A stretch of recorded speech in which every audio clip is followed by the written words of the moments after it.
Indian modern history की बात करें तो अगर फ्रीडम स्ट्रगल उसमें बहुत इंपॉर्टेंट है, हर एग्ज़ाम के लिए फ्रीडम स्ट्रगल स्पेशली अलग प्लेस रखता है। इस वीडियो में हम बात करेंगे पार्टीशन ऑफ बंगाल की, बंगाल विभाजन की। फ्रीडम स्ट्रगल स्टार्ट हुआ था 1857 की क्रांति से, मतलब रिवोल्ट ऑफ 1857 में सबसे पहले वो जो हमारा फ्रीडम स्ट्रगल था वो स्टार्ट हो गया था। लेकिन उसके बाद जो मेजर इवेंट हुआ वो था पार्टीशन ऑफ बंगाल, बंगाल विभाजन, जो कि सीधा 1857 के बाद जो नेक्स्ट इम्पॉर्टेंट इवेंट है वो है पार्टीशन ऑफ बंगाल 1905 में जो हुआ था 1905 में। जिस टाइम पर पार्टीशन हुआ है बंगाल का, उस टाइम पर इंडिया के वाइसरॉय थे लॉर्ड कर्जन। लॉर्ड कर्जन की वाइसरॉयल्टी का पीरियड है 1899 टू 1905, 1899 से 1905 तक तो लॉर्ड कर्जन इंडिया के वाइसरॉय रहे हैं और इन्हीं की वाइसरॉयल्टी में हुआ है पार्टीशन ऑफ बंगाल। 16 अक्टूबर 1905 में हुआ था पार्टीशन ऑफ बंगाल।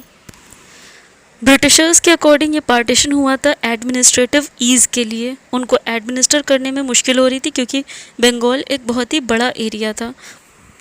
तो ब्रिटिशर्स के अकॉर्डिंग ये डिसीजन जो था पार्टीशन ऑफ बंगाल का वो था एडमिनिस्ट्रेटिव ईज़ के लिए, कि उनको एरिया को एडमिनिस्टर करने में मुश्किल हो रही थी, इसलिए उन्होंने पार्टीशन किया था बंगाल का। बंगाल का पार्टीशन लैंग्वेजेस के आधार पर नहीं हुआ था, किसी और रीज़न की वजह से नहीं हुआ था, बल्कि जहाँ ज़्यादा हिंदू रहते हैं वो वेस्ट बंगाल बन गया और जहाँ ज़्यादा मुस्लिम्स रहते हैं उसको बना दिया गया ईस्ट बंगाल। ईस्ट बंगाल बाद में बन गया ईस्ट पाकिस्तान और फिर उसके बाद बन गया वो बांग्लादेश, जो इस टाइम पर प्रेजेंट है बांग्लादेश है, ये उसी की हिस्ट्री है। लेकिन बंगाल पार्टीशन से इंडियंस बिल्कुल भी खुश नहीं थे, वाइड स्प्रेड प्रोटेस्ट हुआ था। पार्टीशन के दिन डे ऑफ मोर्निंग रिगार्ड किया गया उस दिन को।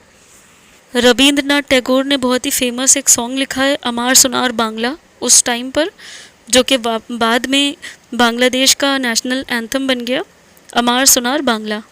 अब इस पार्टीशन से हिंदू तो बिल्कुल सेटिस्फाइड नहीं थे, कुछ मुस्लिम सेटिस्फाइड थे क्योंकि ब्रिटिशर्स के अकॉर्डिंग वो एजुकेशन का इम्प्रूवमेंट करने वाले थे, बांग्लादेश में यूनिवर्सिटी खोलने वाले थे, इंडस्ट्री का इम्प्रूवमेंट होने वाला था। तो इन सब बेसिस से मुस्लिम्स अपने आप को ये समझते थे कि उनका अब वो लोग अब अपग्रेड हो जाएंगे। लेकिन हिंदूज़ तो बिल्कुल भी सेटिस्फाइड नहीं थे, यहाँ तक कि कुछ मुस्लिम्स भी सेटिस्फाइड नहीं थे। इंडिया में ये तो समझ आ गया था कि ये जो पार्टीशन हुआ है बंगाल का वो ये लोग बोलने के लिए बोल रहे हैं कि एडमिनिस्ट्रेटिव पर्पस है, बट ये एक्चुअली में दो मेजर कम्युनिटी हैं, उनका डिवाइड, उनको आपस में डिवाइड करके हम लोगों के ऊपर रूल करना चाहते हैं। तो ये एक डिवाइड एंड रूल पॉलिसी का ही पार्ट है।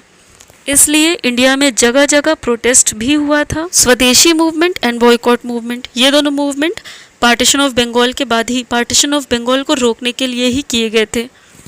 लेकिन कम्युनल रिफ्ट क्रिएट करने में देखा जाए तो बंगाल विभाजन सक्सेसफुल रहा, क्योंकि इसके बाद मुस्लिम लीग बन गई थी 1906 में as a result of partition of Bengal.